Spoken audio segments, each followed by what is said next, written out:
त्रिस त्रयारुण। इसके राज्य में एक दुखदायी घटना हुई। इसका बेटा सत्यव्रत जवानी की उमंग में विवाह के समय एक ब्राह्मण कन्या को हर ले गया। अपराध ऐसा घोर न था, परंतु उसके पिता ने उसे चांडाल बनाकर घर से निकाल दिया। कुलगुरु वशिष्ठ सब जानते थे, परंतु राजा से कुछ न बोले और सत्यव्रत सदा के लिए अयोध्या छोड़कर स्वपचों के बीच में झोपड़ी बनाकर रहने लगा। परंतु वशिष्ठ से जलता रहा, क्योंकि वशिष्ठ जानते थे कि राजकुमार का अपराध ऐसा घोर नहीं था जो उसे ऐसा दंड दिया जाता, और राजा को समझा बुझाकर उसे बुला लेते। परंतु ऐसा जान पड़ता है कि वशिष्ठ ने जानबूझकर मौन साधा। राजा भी पुत्र वियोग से दुखी होकर वन को चला गया और वशिष्ठ ने कौशल राज और रणवास तक अपने शासन में रखा। वशिष्ठ के सहायक ब्राह्मण ही थे, जिससे विदित होता है कि क्षत्रियों या सभासदों का उनसे मेल न था। राजपुरोहित के हाथ में चला गया। यह समय इक्ष्वाकु वंशियों के लिए बड़े संकट का था। इसके बाद 12 वर्ष तक अनावृष्टि हुई। उस समय विश्वामित्र अपने स्त्री बच्चे कौशल देश के एक तपोवन में छोड़कर सागरानूप में तपस्या करने चले गए थे, जिससे उन्हें ब्राह्मणत्व प्राप्त हो जाए। यह भी कहा जाता है कि विश्वामित्र की स्त्री ने अकाल में अपने बच्चों के प्राण बचाने के लिए अपने दूसरे बेटे गालव को बेच डालना स्वीकार कर लिया। सत्यव्रत उनके पास पहुंचा और लड़के को लेकर उसका भरण पोषण करने लगा। बच्चे के पालन पोषण में उसके 2 प्रयोजन थे। एक, बच्चे पर दया, दूसरे विश्वामित्र को प्रसन्न करना। दुखी सत्यव्रत के लिए विश्वामित्र के अनुग्रह का पात्र बनना अत्यंत उपयोगी था, क्योंकि एक तो विश्वामित्र कान्यकुब्ज के राजा थे, दूसरे ब्राह्मण बन रहे थे। इसी विचार से सत्यव्रत ने विश्वामित्र के कुटुंब का पालन अपने सिर लिया और शिकार करके उनको भोजन देता और उनकी और अपनी योग्यता के अनुसार उनका आदर करता था, क्योंकि बाप के वन को चले जाने पर वह राजपद का अधिकारी हो गया था। जब अकाल ने प्रचंड रूप धारण किया तो सत्यव्रत ने अपने और विश्वामित्र के कुटुंब के पालन करने को वशिष्ठ का एक पशु मार डाला। इस पर वशिष्ठ ने क्रुद्ध होकर उसे 3 पापों का अपराधी बताकर उसका त्रिशंकु नाम रख दिया। 12 वर्ष बीतने पर विश्वामित्र मुनि होकर लौटे और सत्यव्रत से कहा कि वर मांगो। विश्वामित्र ने उसे सिंहासन पर बैठा दिया और वशिष्ठ के विरोध की उपेक्षा करके यज्ञ किया। इससे प्रकट है कि वशिष्ठ को सेना से या जनता से कोई सहायता न मिली। यद्यपि इतने दिनों शासन की बाग उन्हीं के हाथ में थी, और ज्यों ही सत्यव्रत के अधिकार के समर्थन के लिए विश्वामित्र ने जो राजा भी थे और ब्राह्मणत्व भी प्राप्त कर चुके थे उठ खड़े हुए, वशिष्ठ का बल नष्ट हो गया। वशिष्ठ के हाथ से राज तो जाता ही रहा, राजा की पुरोहिताई भी गई। अब बदला लेने के लिए उन्होंने कहा कि विश्वामित्र ब्राह्मण हुए ही नहीं, परंतु अंत में विश्वामित्र ही की जीत रही। 32 हरिश्चंद्र। श्री रामचंद्र से पहले अयोध्या के जितने राजा हुए उनमें हरिश्चंद्र सबसे प्रसिद्ध है। उनकी सत्यप्रियता ऐसी थी कि उसके लिए अपनी प्यारी से प्यारी वस्तु त्याग देने में उन्हें संकोच न हुआ। इसी विषय पर अनेक हिंदी नाटक बन गए जो अत्यंत लोकप्रिय है। पौराणिक कथा का आधार वैदिक उपाख्यान पर है और वह प्रचलित कथा से भिन्न है। इससे हम फिर रॉयल एशियाटिक सोसाइटी के 1917 के जनरल से मिस्टर पार्जिंटर के विचार उद्धृत करते हैं। इसमें उन्होंने कथा की ऐतिहासिक मात्रा पर अपना मत प्रकट किया है। राजा हरिश्चंद्र के कोई पुत्र न था। उन्होंने नारद के कहने से वरुण देव से प्रार्थना की कि मेरे पुत्र हो तो तुम्हें बलि चढ़ा दूं। वरुण ने उसका मनोरथ पूरा कर दिया और रोहित का जन्म हो गया। वरुण तुरंत ही अपनी भेंट मांगी। देवता से लड़का इसलिए मांगना कि जन्मते ही लड़का बलिदान कर दिया जाए एक अनोखी बात है, परंतु ऐसे धार्मिक विषय में यह बात असंभव है कि राजा ने अपने कुलगुरु वशिष्ठ से मंत्र न लिया हो। वशिष्ठ इस प्रतिज्ञा को जानते तो थे ही, परंतु लड़का पैदा हो गया और कुछ बोल नहीं। राजा वरुण को संज्ञा टालता रहा और यह ठहरा कि जब रोहित 16 वर्ष का हो जाए और क्षत्रियों की सजावट से सज जाए तो उसका बलिदान हो। इससे प्रत्यक्ष है कि किसी पुजारी ने वरुण के नाम से इस आग्रह के साथ रोहित की बलि मांगी थी, और यह भी कोई न मानेगा कि राजा इतने दिनों वशिष्ठ से पूछे बिना टाल मटोल करता रहा। इससे यह अनुमान होता है कि वशिष्ठ का इसमें स्वार्थ था, नहीं तो क्या कारण है कि वरुण को मनाने का न कोई प्रयत्न किया गया, न राजा को बचाने का, और वरुण के पुजारी की इस मांग का समर्थन होता रहा कि रोहित का वध किया जाए। जब रोहित 16 बरस का हुआ और क्षत्रियों की सज धज से सजा, तो राजा ने अपनी प्रतिज्ञा उसे सुनाई। रोहित ने न माना और वन को चला गया। उसके जाने पर राजा बीमार पड़ गया। रोहित ने सुना तो बरस बीतने पर अपने पिता को देखने आया, परंतु फिर समझा बुझाकर वन को लौटा दिया गया। यह चरित्र कई बरस तक होता रहा और छठे साल फिर रोहित वन को लौट गया। ऐसी सलाह कभी मित्र भाव से नहीं दी जा सकती। एक राजकुमार को जो अयोध्या में सब तरह के सुख में पला था और अपने बाप का एक लौता बेटा था, इस तरह से घर से निकलवा देना और इसके संकट कटने का कोई प्रतिकार न करना उसको चिढ़ाना न था तो क्या था। बहकाने वाला देवराज इंद्र कहाँ जाता है, परंतु देवराज वशिष्ठ ही का नाम हो सकता है। वशिष्ठ ने त्रिशंकु के वनवास में 12 बरस राज किया था, अब फिर राज करना चाहते थे। रोहित मार डाला जाता या सदा वनवास भोगता, दोनों का फल एक ही था। वरन इस बार वशिष्ठ का पक्ष प्रबल था, क्योंकि बेचारे रोहित की दशा सत्यव्रत की दशा से बुरी थी। सत्यव्रत को केवल देश निकाला दिया गया था, रोहित के तो प्राण ही देवता को समर्पित हो चुके थे। छठे या सातवें बरस फिर रोहित वन को चला गया। वहाँ उसने देखा कि अजिगत अपनी स्त्री और 3 पुत्रों के साथ भूखों मर रहा है। रोहित ने 100 गायें देकर दूसरे लड़के सुनहशेप को मोल ले लिया और उसको लेकर अयोध्या पहुंचा। राजा हरिश्चंद्र ने तब यह प्रस्ताव किया कि रोहित के बदले सुनहशेप बलिदान कर दिया जाए, और वरुण ने मान लिया।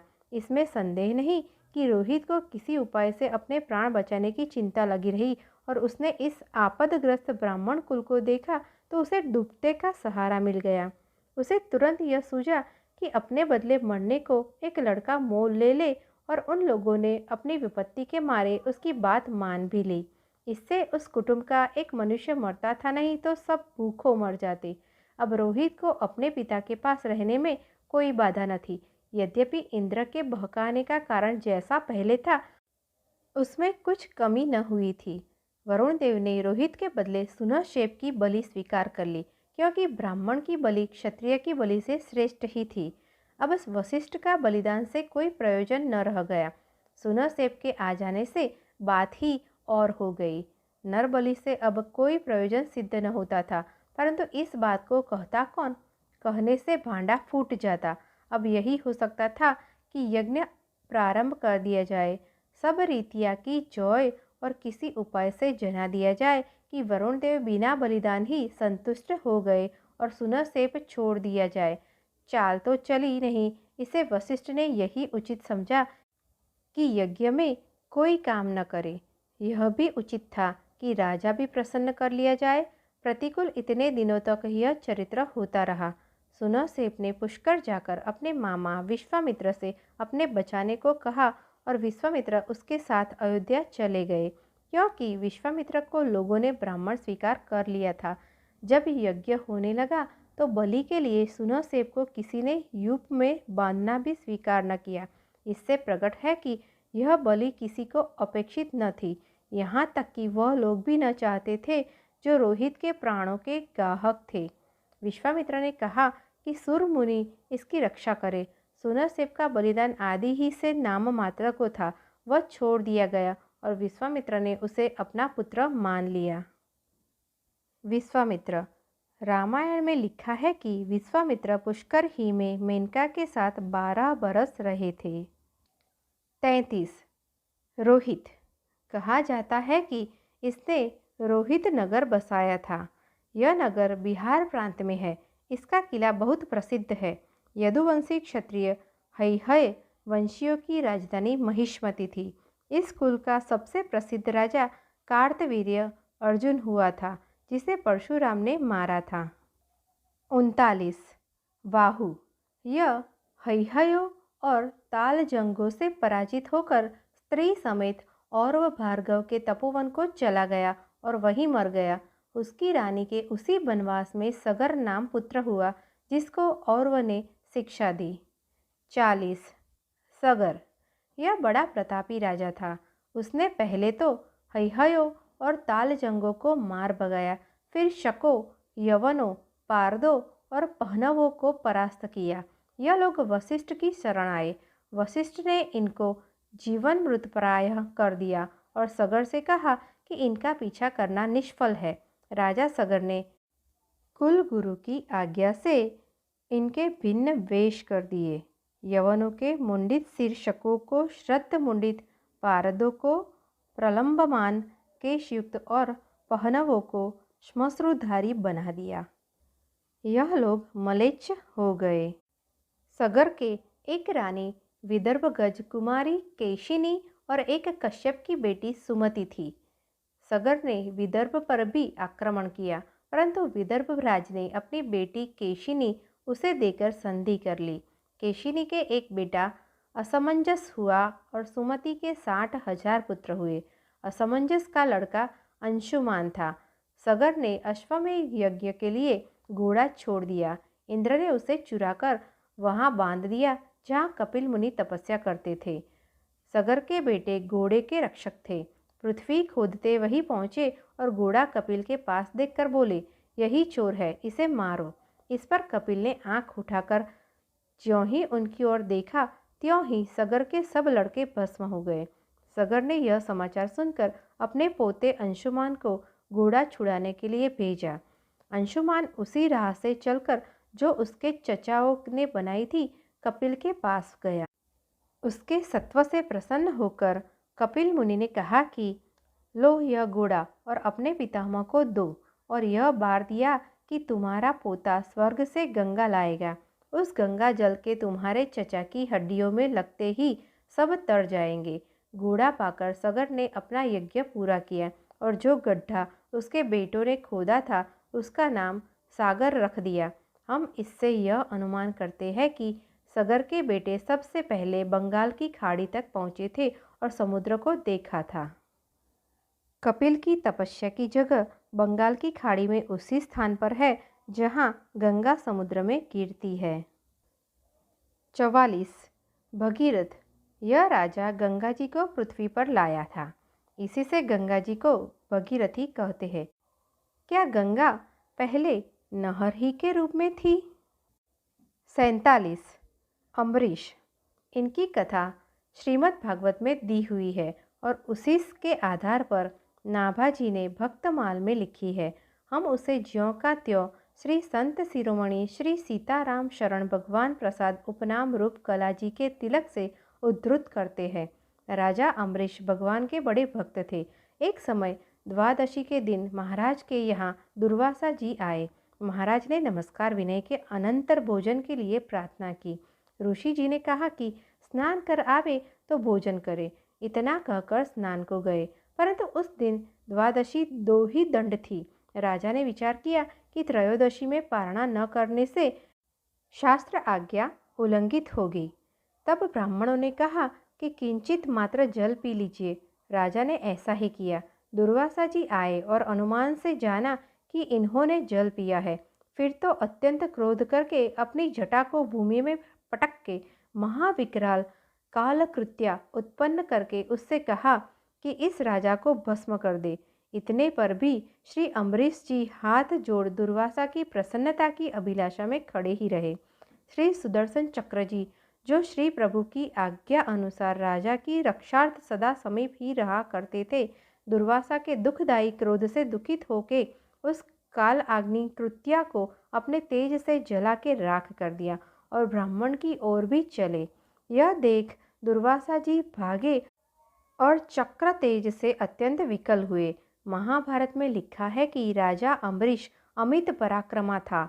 उन्होंने अकेले 10,000 राजाओं के साथ युद्ध किया था और समस्त पृथ्वी पर अपना आधिपत्य फैलाया था।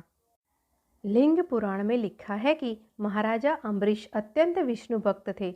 राज्यभार मंत्रियों को देकर उन्होंने बहुत दिनों तक विष्णु भगवान की आराधना की। भगवान विष्णु उनकी भक्ति की परीक्षा और वर देने के लिए इंद्र का रूप धारण कर उनके समीप उपस्थित हुए, परंतु विष्णु भक्त अम्बरीश ने इंद्र से कोई भी वर नहीं मांगा और बोले, मैं न तो आपको प्रसन्न करने के लिए तपस्या करता हूँ और न मैं आपका दिया हुआ वर ही चाहता हूँ। आप अपने स्थान को जाइए। मेरे प्रभु नारायण है और उन्हीं को मैं नमस्कार करता हूँ। इससे विष्णु प्रसन्न हुए और अपने रूप से उनके सामने प्रकट हुए। महाराज अम्बरीश की अत्यंत सुंदरी एक कन्या थी जिसका नाम सुंदरी थी। यह कन्या विवाह के योग्य हो गई थी। एक समय देवर्षि नारद और पर्वत किसी कार्यवश अम्बरीश के पास आए थे। उन दोनों ने अम्बरीश की कन्या से विवाह करने की अपनी अपनी अभिलाषा प्रकट की। अम्बरीश बोले, श्राप दोनों महामुनि है, कन्या को अर्पण करना हमारे बस की बात नहीं है। अतएव आप लोग और किसी दिन आवे, कन्या जिसके वरमाला डाल दे वही उससे ब्याह कर ले। नारद ने अम्बरीश का विष्णु भक्त जानकर और विष्णु के समीप जाकर सब बातें कही और पर्वत का मुख वानर के समान बनाने के लिए भी कहा। विष्णु ने नारद की प्रार्थना स्वीकृत की, परंतु पर्वत से इस विषय में कुछ कहने के लिए मना किया। थोड़ी देर के बाद पर्वत भी विष्णु भगवान के समीप पहुँचे और उन्होंने भी नारद के समान ही विनती की। विष्णु ने इनकी भी बातें मान ली और कह दिया कि इस विषय में नारद से कुछ न कहना। समय आ पहुँचा। दोनों मुनि विवाह की इच्छा से अम्बरीश के यहाँ पहुँचे। अम्बरीश ने अपनी कन्या से कहा कि तुम जाकर इनमें से पति वरण कर लो। कन्या अम्बरीश की आज्ञा से वरमाला लेकर उनके सामने गई। कन्या स्वयं राधा थी। उन्होंने कृष्ण से विवाह करने के लिए तपस्या करके अम्बरीश के यहाँ जन्म ग्रहण किया था। श्रीमती मुनियों के पास जाकर अत्यंत डर गई। अम्बरीश के कारण पूछने पर श्रीमती बोली, यह न तो नारद है और न पर्वत ही है। दो आदमी देखे तो जाते हैं, परंतु उनका मुंह वानरों का सा है। यह सुनकर राजा को अत्यंत विस्मय हुआ। उन दोनों के बीच एक तीसरा सुंदर पुरुष बैठा था। श्रीमती ने उसी को वरमाला पहना दी। वरमाला पहनाने पर श्रीमती अदृश्य हो गई। ये तीसरे पुरुष साक्षात भगवान थे। भगवान ने साक्षात श्रीमती को अंतर्धान कर दिया। इससे दोनों मुनियों को बड़ा जोग हुआ। वे कहने लगे, अम्बरीश ने माया रचकर हम लोगों को धोखा दिया। अतएव अम्बरीश, तुम अंधकार से घिर जाओगे, तुम अपने शरीर को भी नहीं देख सकोगे। अम्बरीश की रक्षा के लिए विष्णु का सुदर्शन चक्र उपस्थित हुआ। विष्णु चक्र अंधकार को दूर कर मुनियों के पीछे दौड़ा। मुनि चारों ओर घूमते फिर, परंतु विष्णु चक्र से रक्षा पाने का कोई उपाय उन्हें नहीं सूझा। अंत में विष्णु के समीप उपस्थित होकर उन्होंने क्षमा प्रार्थना की। तब विष्णु ने सुदर्शन को निवृत्त किया। उन दोनों मुनियों ने प्रतिज्ञा की कि हम लोग कभी विवाह न करेंगे। यही कथा गोस्वामी तुलसीदास जी ने बाल्यकांड में विश्व मोहिनी स्वयंवर के रूप से वर्णन की है। महाभारत में यह कथा बड़े विस्तार से साथ लिखी गई है, परंतु वारा माँ ने वाल्मीकि रामायण में कुछ भेद करके दी हुई है। आदि पर्व 176। 50। ऋतुपर्ण। निषद के राजा नल ने बाहुक बनकर इसी के यहाँ रथ हाँकने की नौकरी की थी। ऋतुपर्ण ने जुए का खेलना नल को सिखाया, जिससे उसने अपना हारा राजपाट सब फिर अपने भाई से ले लिया और उससे घोड़ा हाँकना सीखा। 53। मित्रसह या कल्माशद। इस राजा के इतिहास का कुछ अंश अवंध महात्म्य में दिया हुआ है, जिसका संक्षेप हमने अपने अंग्रेजी हिस्ट्री ऑफ सिरोही राज में दिया है। या फिर वशिष्ठ जी आ जाते हैं।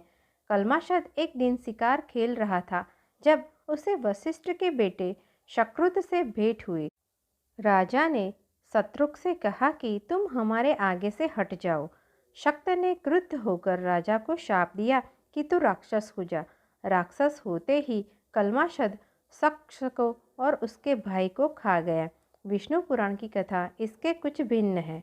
उसमें लिखा है कि राजा ने एक बाघ मारा था, जिसने राजा से कहा था कि मैं तुमसे बदला लूँगा, और राजा के यज्ञ की समाप्ति पर रसोइया बनकर उसने वशिष्ठ के आगे नर मांस परोस दिया। इस पर वशिष्ठ ने राजा को शाप दिया कि तुम राक्षस हो जाओ। राजा का कुछ दोष न था, इसलिए उसने भी वशिष्ठ को शाप देना चाहा, परंतु उसकी रानी दमयंती ने उसे मना किया और कहा कि कुल आचार्य को शाप देना अनुचित है, और राजा मान गया।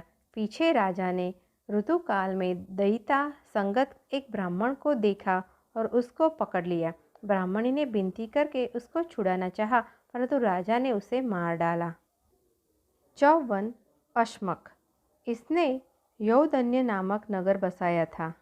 55 मूलक, विष्णु पुराण में लिखा है कि जब परशुराम ने पृथ्वी को निक्षत्रिय करना चाहा तो स्त्रियों ने इसकी रक्षा की, इसलिए इसका नारी कवच नाम पड़ा। यह समझ में नहीं आता कि पृथ्वी निक्षत्रिय कब और कैसे हुई। राम, भार्गव और अर्जुन हई में लड़ाई अवश्य हुई थी, परंतु मूलक से 9 पीढ़ी नीचे इक्ष्वाकुवंशी श्री रामचंद्र जी ने राम भार्गव का मान मंद किया था। 59 दिलीप द्वितीय खटवांग, यह भगवत भक्त था। इसने देव असुर संग्राम में असुरों का जीता और जब देखा कि इसकी आयु एक मुहूर्त ही और बची है तो फिर अपने देश को लौट आया और विष्णु भगवान का ध्यान करके उन्हीं में लवलीन हो गया। हरिवंश में लिखा है कि अयोध्या के इक्ष्वाकुवंशी राजा हर्यश्व ने मधु दैत्य की बेटी मधुमती के साथ अपना विवाह कर लिया। इस पर उसके बड़े भाई ने उसे निकाल दिया और वह अपने ससुराल चला गया। यहाँ उसके ससुर ने अपने बेटे लवण के लिए मधुवन छोड़कर उसे अपना सारा राज दे दिया। तब हर्यश्व ने गिरिवर में, जिसे आज तक गोवर्धन कहते हैं, एक महल बनवाया और नर्त राज्य स्थापित करके उसमें अरूप, जिसे अनूप भी कहते हैं, मिला लिया। हर्यश्व का बेटा यदु था। उसकी तीसरी पीढ़ी में भीम हुआ। भीम के समय में श्री रामचंद्र ने लवण को वध करके उसके दुर्ग मधुवन के सर करने को शत्रुघ्न को भेजा था। शत्रुघ्न ने यमुना के तट पर मथुरा नगरी बसाई, परंतु शत्रुघ्न के चले जाने पर भीम ने उसे अपने राज्य में मिला लिया, जो उसकी संतान में वसुदेव तक के पास रहा। यह हर्यश्व कौन था? हमारी वंशावली में हर्यश्व 2 है, एक 15 हर्यश्व 1 और दूसरा 27 हर्यश्व 2। दोनों श्री रामचंद्र जी से कई पीढ़ी ऊपर है। हरिवंश की बात मानी जाए तो हर्यश्व से 14वीं पीढ़ी उतरकर भीम रामचंद्र का समकालीन ठहरता है। हरिवंश का हर्यश्व वंशावली का हर्यश्व 2 माना जाए तो मधु की बेटी की 5वीं पीढ़ी और उसका बेटा लवण हर्यश्व 2 से उतरकर 37वीं पीढ़ी में श्री रामचंद्र के समकालीन होता है। इससे जान पड़ता है कि हरिवंश का हर्यश्व दिलीप का भाई था, जिसने नाम मात्र को राज किया और मधु के साथ संबंध करने के कारण अयोध्या से निकाल दिया गया। हर्यश्वश्च महातेजा दिव्ये गिरिवरोत्तमे निवेशयामासपुरं वासार्थं मरोपमः श्रावतनाम तद्राष्ट्रं सुराष्ट्रः गोधनायुतम् अचिरेणैव कालेन समृद्धं प्रत्यपथत अनुपविशयः श्रैव वेलावनविभूषितम्। हरिवंश अध्याय 14। 61 रघु, यह बड़ा प्रतापी राजा था और दिग्विजय करके, जिसका वर्णन रघुवंश के 4थे सर्ग में है, सह्य, वंग, कलिंग, पांड्य, केरल, अपरांतक, पारसी, हुण, कंबोज, उत्सव, संकेत और प्राग ज्योतिष जैसे देश जीते। पारसिक ईरानवासी थे। इससे विदित है कि रघु ने भारत के बाहर के भी देश जीत लिए थे। रघु के दिग्विजय की व्याख्या उपसंहार में दी हुई है। 62 अज, इनका विवाह विदर्भ कुल की राजकुमारी इंदुमती के साथ हुआ था। जब ये अयोध्या से विदर्भ को जा रहे थे तो रास्ते में इन्हें एक गंधर्व से जुभम का अस्त्र मिला। यह एक विचित्र हथियार था, जिसके चलाने से बैरी की सेना बेसुध हो जाती थी और बिना वध किए ही बैरी जीत लिया जाता था। भारतवर्ष में जीव नष्ट करने के सामग्री की कमी नहीं है, परंतु बिना जीव मारे कार्य सिद्ध हो जाना भी एक लाभ समझा जाता है। ऐसा ही एक अस्त्र श्री रामचंद्र को विश्वामित्र ने दिया था। 63 दशरथ, यह भी बड़े प्रतापी राजा थे। इनके 3 रानियां थीं। एक कौशल्या, जो संभवतः दक्षिण कौशल की राजकुमारी थी, दूसरी मगध की राजकुमारी सुमित्रा और तीसरी कैकेयी देश की कैकेयी। और कैकेयी के विवाह की कथा कुछ रोचक है, इससे यहाँ लिखी जाती है। इसी समय कैकेयी देश के राजा अश्वपति परिवार समेत कुरुक्षेत्र की यात्रा को आए थे। वहीं महाराज दशरथ ने उनकी परम सुंदरी कन्या देखी और उनसे यह प्रस्ताव किया कि इसका विवाह हमारे साथ कर दो।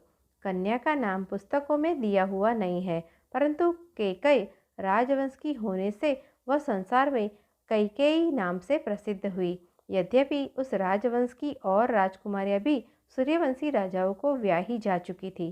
कैकेयी और अश्वपति दोनों ने उत्तर दिया कि विवाह इस शर्त पर हो सकता है कि इस संबंध से जो लड़का हो वही राज्य का उत्तराधिकारी हो। महाराज दशरथ ने यह शर्त स्वीकार कर ली और विवाह हो गया। यह शर्त नई न थी।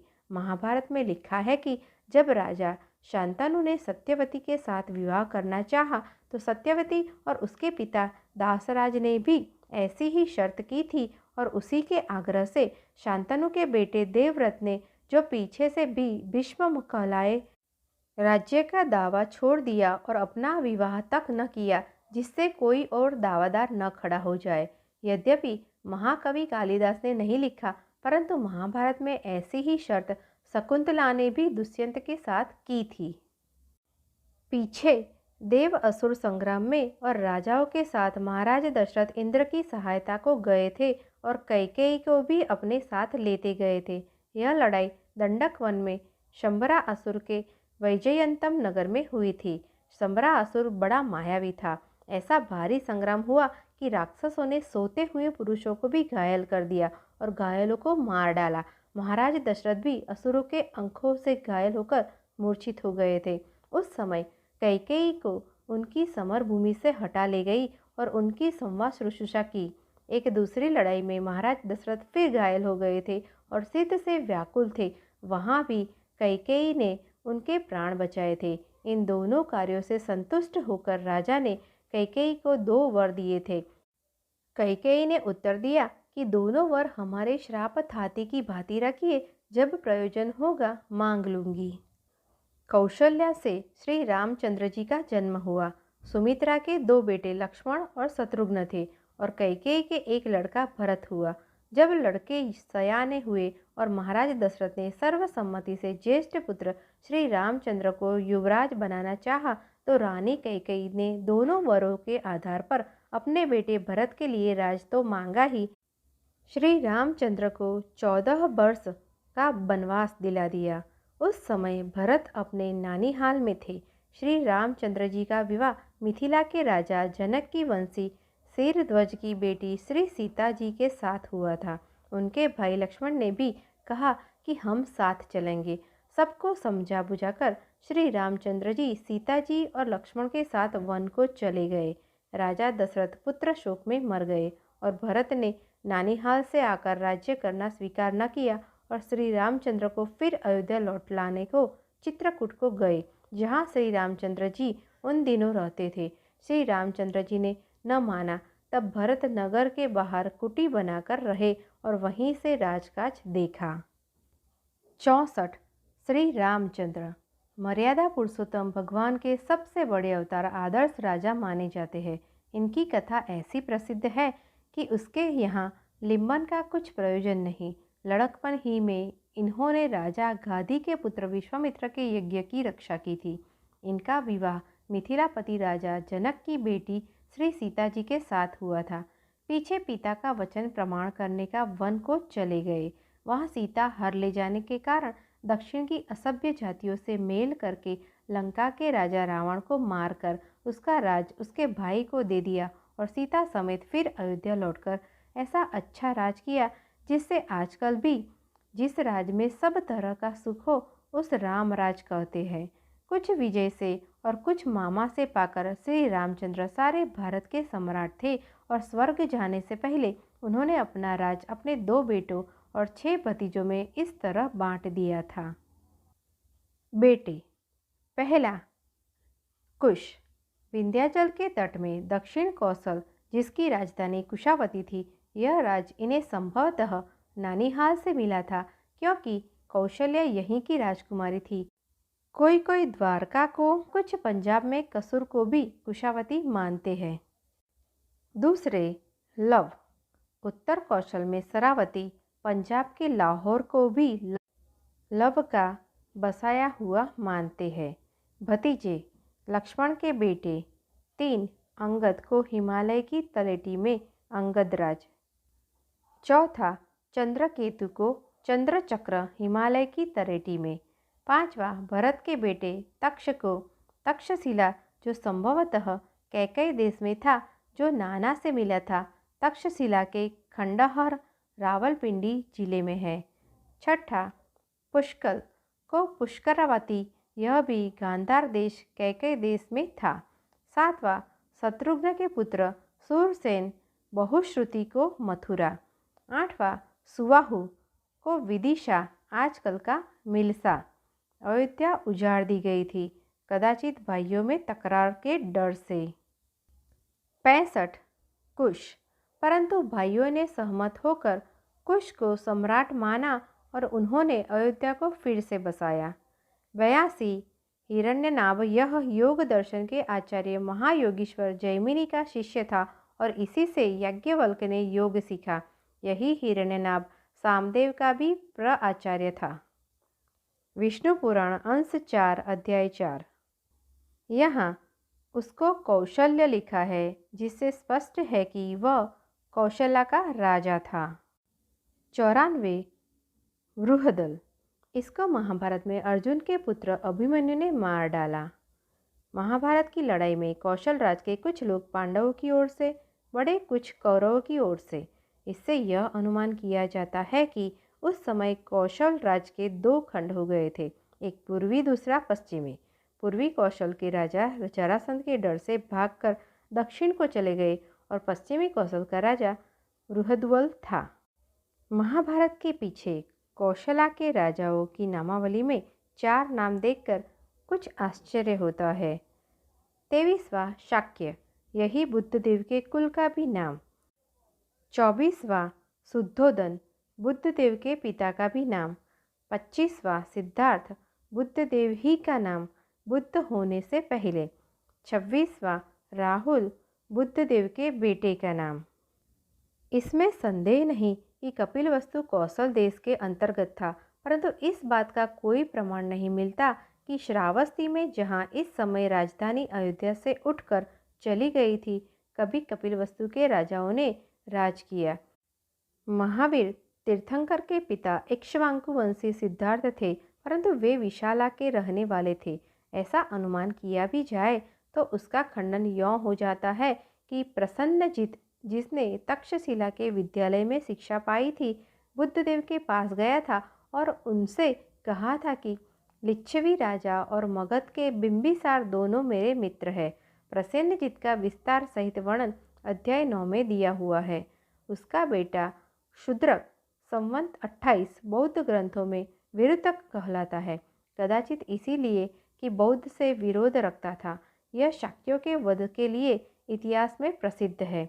कुछ विद्वानों का मत है कि अंतिम राजा सुमित्र महापद्मनंद के समय की क्रांति में ईसा पूर्व 422 में मारा गया था, परंतु जिस शिलालेख का वर्णन अध्याय 7 पर है, उसके अनुसार कम से कम 50 वर्ष पहले सूर्यवंश का अंत हो गया था। जापान के सुप्रसिद्ध विद्वान आर किमोरा कुछ दिन हुए भारत में आए थे। उनका विचार है कि जापानी भारतवासियों की संतान है। यह बात बड़ी मनोरंजक है।